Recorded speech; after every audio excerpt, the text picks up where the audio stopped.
Assalamualaikum warahmatullahi wabarakatuh. Welcome back to my YouTube channel.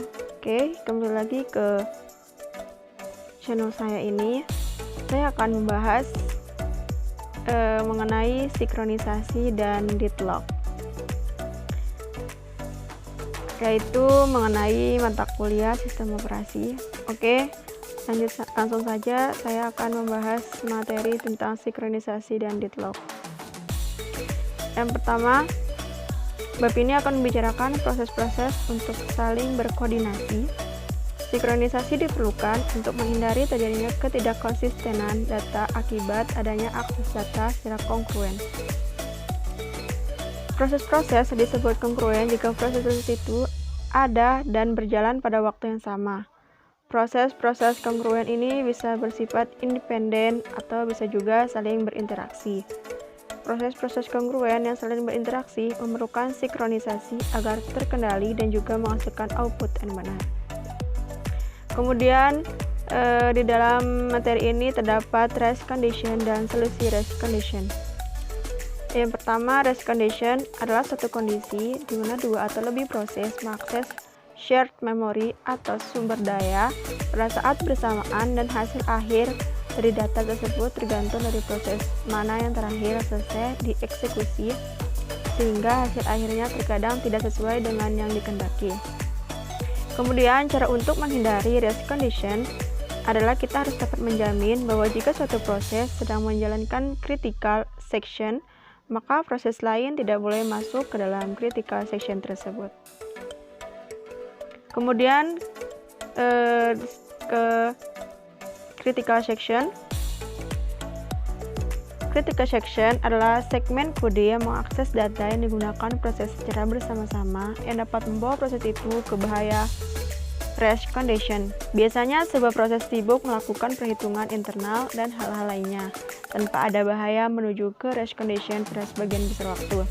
Akan tetapi, biasanya setiap proses memiliki segmen kode di mana proses itu dapat mengubah variabel, mengupdate suatu tabel, menulis ke suatu file, dan lain-lainnya yang dapat membawa proses itu ke bahaya race condition. Kemudian mutual exclusion merupakan sebuah jalan yang menjamin jika sebuah proses sedang menggunakan variabel atau berkas yang digunakan bersama-sama, proses lain akan dikeluarkan dari pekerjaan yang sama. Misal proses PI sedang menjalankan critical section atau dari proses PI, maka tidak ada proses-proses lain dapat menjalankan critical section dari proses-proses tersebut.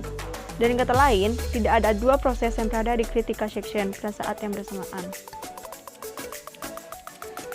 Kemudian semaphore adalah sebuah variabel bertipe integer yang selain saat inisialisasi hanya dapat diakses melalui dua operasi standar, yaitu increment dan decrement. Semaphore ini mempunyai jenis, yaitu binary semaphore. Semaphore ini hanya memiliki nilai 1 atau 0. Sering juga disebut sebagai semaphore primitive counting semaphore. Semaphore ini memiliki nilai 0, 1, serta integer lainnya. Banyak sistem operasi yang tidak secara langsung mengimplementasikan semaphore ini, tetapi dengan memanfaatkan binary semaphore. Kemudian fungsi dan keuntungan dari semaphore. Pertama, fungsinya itu untuk mensinkronisasi antar proses. Dan keuntungan dari sinkronisasi antar proses ini menjadi dari segi programmingnya, penanganannya masalah sinkronisasi dengan semaphore umumnya rapi dan teratur, sehingga mudah untuk dibuktikan kebenaran semaphore diimplementasikan dalam hard code sehingga penggunaannya bersifat portable. Kemudian deadlock secara bahasa berarti buntu atau kebuntuan. Dalam definisi lebih lengkap, deadlock berarti suatu keadaan di mana sistem seperti terhenti dikarenakan setiap proses memiliki sumber daya yang tidak bisa dibagi dan menunggu untuk mendapat sumber daya yang sedang dimiliki oleh proses lain. Keadaan seperti ini hanya dapat terjadi pada akses terhadap sumber daya yang tidak bisa dibagi atau non-shareable.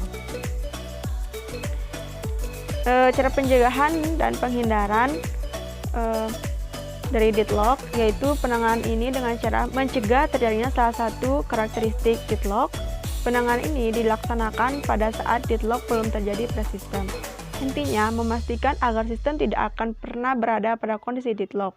Akan dibahas secara lebih mendalam pada bagian selanjutnya.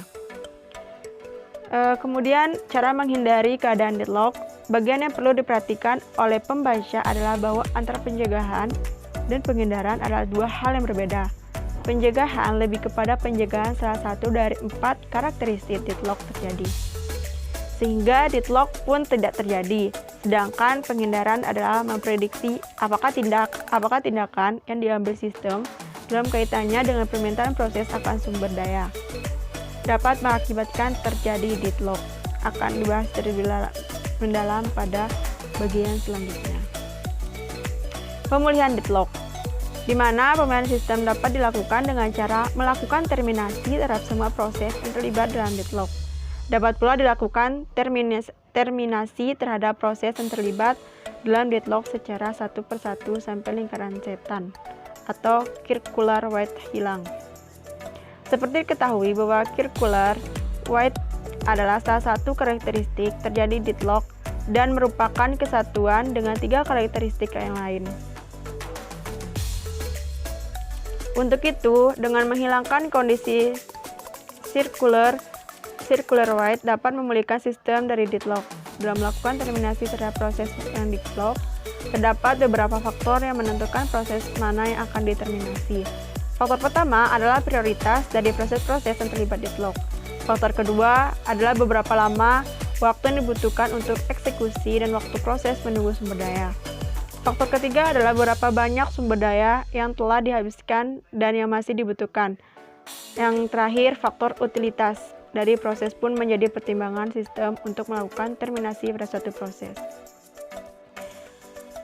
Selanjutnya, rollback and restart. Dalam memulihkan sistem yang deadlock dapat dilakukan dengan cara sistem melakukan prime terhadap sebuah proses dan kembali ke state yang aman.